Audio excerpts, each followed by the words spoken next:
ఈ ముఖ్యమంత్రి గారి ప్రవర్తన చూస్తుంటే ఆ పాట పెట్టిండు ఎలక్షన్లప్పుడు, ఆనాటి రోజులు తెస్తాడు రేవంత్ అన్న అని.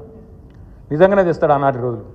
ఆనాటి రోజులు అంటే ఇక రేపో మాపో ముఖ్యమంత్రి గారు అందరు కలిసి ప్రెస్ మీట్ పెడతారు. ఇక రాష్ట్ర ఆర్థిక పరిస్థితి బాగలేదు, మా పరిస్థితి అసలే బాగలేదు, కాబట్టి ఇక పెండింగ్ డిఏలు కాదు, రిటైర్మెంట్ బెనిఫిట్లు కొత్తవి కాదు, పిఆర్సీ కాదు, మీకు 73% కేసీఆర్ ఏదైతే జీతం పెంచిండో అది వాపస్ ఇయ్యండి, జర రికవరీ యాక్ట్ కింద తీసుకుంటాం వెనుకకు, వాపస్ ఇవ్వండి, మళ్ళీ పాత రోజులకు పోదాం, ఆనాటి రోజులకు పోదాం, 2014 నాటి రోజులకని గ్యారంటీ అంటాడు.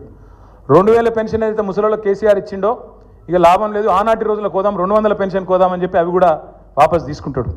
అట్లాగే ఇదివరకున్న పరిస్థితి ఏదైతే ఉన్నదో వృద్ధులు, వితంతువులు, ఒంటరి మహిళలు పెన్షన్లు వాపస్ ఇవ్వండి, బీడీ కార్మికులు అనే పరిస్థితి వస్తుంది. ఆఖరికి ఏమంటాడు, ఇక ప్రభుత్వం నడపాలంటే నాతో అయితలేదు, ఇక చందాలు వేసుకుని నడపాలి, తలా ఇంత చందా ఇయ్యండి, ఇస్తే మేము నడుపుతా ప్రభుత్వం, ఇక లేకపోతే అది కూడా నాతో అయితలేదు అని చెప్పి ఎత్తేస్తాడు. అందుకే మా నాయకుడు కేసీఆర్ గారు చెప్పిండ్రు, మొదటి రోజే చెప్పిండు, చిన్న వయసులో అవకాశం వచ్చింది, మంచిగా నడుపు. పరిపాలన అంటే బజారు భాష మాట్లాడినంత ఈజీ కాదు.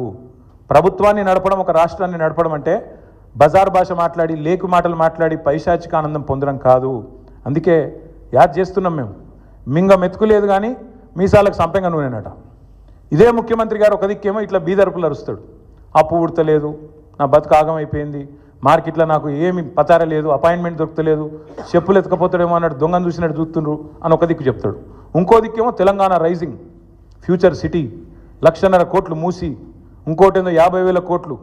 నేను అడుగుతున్నా, మింగ మెతుకులేదు కానీ మీసాలకు సంపెంగ నూనెనా? 420 హామీలు ఇచ్చినావు, ఒక్క హామీ అమలు చేసేందుకు పైసలు లేవు, ముసలోళ్ళకు పెన్షన్లు ఇచ్చేందుకు పైసలు లేవు, ఆడపిల్లలకు నెలకు 2,500 అంటే దానికి పైసలు లేవు, స్కూటీలు అంటే పైసలు లేవు, తులం బంగారం పైసలు లేవు, రైతు బంధుకు పైసలు లేవు, దేనికి లేవు, కానీ 1,50,000 కోట్ల సోకులకు మాత్రం ఉన్నాయంట. అందుకే ప్రజలు అడుగుతున్నారు, ఖచ్చితంగా ప్రజల తరఫున మేము అడుగుతున్నాం, వదిలిపెట్టం. ఎట్టి పరిస్థితుల్లో ఈ ముఖ్యమంత్రి గారు నిన్న చేసిన మాటలకు ఒకవేళ నిజంగానే పరిపాలన చేత కాకపోతే తప్పుకో, రాజీనామా పెట్టు, నాతో అయితలేదు, ఢిల్లీకి మూటలు పంపుడు, ఇక్కడ మేనేజ్ చేసుడు, నాతో అయితలేదు, ఇక నేను చేతులు ఎత్తేస్తున్నా, నేను కూడా ఐపీ డిక్లేర్ చేస్తున్నా అని వెళ్ళిపో. అంతేగాని రోజు తెలంగాణ రాష్ట్రాన్ని తిడతా ఉంటే మాత్రం ఇక్కడ దాకా ఉపేక్షించడం ఇక మాత్రం ఊరుకోము. కేసీఆర్ గారిని కూడా ఇంకా ఈ చివరిసారి చెప్తున్నా, ముఖ్యమంత్రి గారు, కేసీఆర్ గారిని ఇప్పటిదాకా ఎన్ని మాటలన్నా పడ్డం, ఇక్కడ నుంచి కేసీఆర్ గారిని నువ్వు వ్యక్తిగతంగా దూషిస్తే మాత్రం నీ నాలిక చీరేసే రోజు కూడా వస్తుంది, తప్పకుండా యాది పెట్టుకో. ఎవడు 100 సంవత్సరాల కోసం పుట్టలేదు, ఎవడు 1000 సంవత్సరాలు ఉండడు. పక్కా చెప్తున్నాం, ముమ్మాటికి మళ్ళీ అధికారంలోకి వచ్చేది బీఆర్ఎస్ఏ.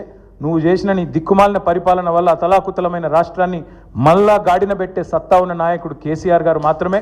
అందుకే వాళ్ళ రాష్ట్ర ప్రజలు నీకు చేత కాకపోతే క్షమాపణ చెప్పు, అడ్డమైన హామీలు ఇచ్చినందుకు క్షమాపణ చెప్పి తప్పుకో, అంతేగాని రాష్ట్రాన్ని నిందించడం, దూషించడం మానుకోవాలని చెప్పి ఈ అసమర్థ ముఖ్యమంత్రికి చెబుతూ, మిత్రులకు ఏమన్నా ప్రశ్నలు ఉంటే అడగండి, లేదంటే we can conclude. Thank you.